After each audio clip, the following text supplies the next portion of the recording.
Thailand பெண் பிரதமர் பைத்தோங்தன் ஷனாவத்ராவை அந்நாட்டு அரசியலமைப்பு நீதிமன்றம் இடைநீக்கம் செய்துள்ளது. கம்போடியா உடனான ராஜதந்திர மோதலில் அவரது நடத்தை குறித்து விசாரணை தொடங்கிய நிலையில் இந்த அதிரடி தீர்ப்பு வந்துள்ளது.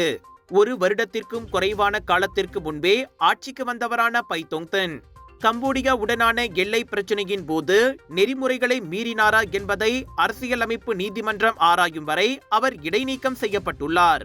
38 வயதான பைத்தோங்தனுக்கு அவரது தந்தையும் முன்னாள் பிரதமருமான தக்ஷின் ஷினாவத்ரா அரச குடும்ப அவதூறு குற்றச்சாட்டுகளுக்காக குற்றவியல் நீதிமன்றத்தில் குற்றம் சாட்டப்பட்ட அதே நாளில் இந்த சறுக்கல் ஏற்பட்டுள்ளது.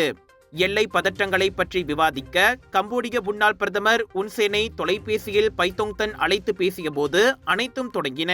வயதில் பெரியவரான உன்சேனை அங்கிள் என்றழைத்ததோடு தாய்லாந்து ராணுவ தளபதியை தனது எதிரி என்று பைத்தோங்தன் குறிப்பிட்டார்.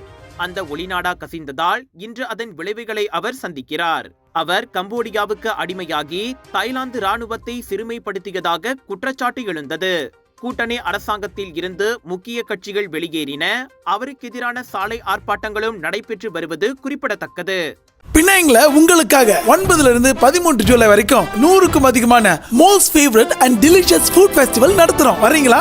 லஞ்ச் டின்னர் அங்கே ஃபைன் டைன் பண்ணலாம். குனாஃபா, பானிபூரி, பிரியாணி, சீஸ் நாச்சோஸ், ரகமாய் உணவுகள், wedding collections, sari collections, ladies boutique and designer collection, லட்சக்கணக்கான ஐட்டம்ஸ் கொட்டி கிடக்குது. The best part is 80% வரை டிஸ்கவுண்ட். நம்ம கலர்ஸ் ஆஃப் இந்தியா தான் கொண்டு வராங்க. Northern international Indian expo, Aeon big, Seberang Jaya, பினாங்ல.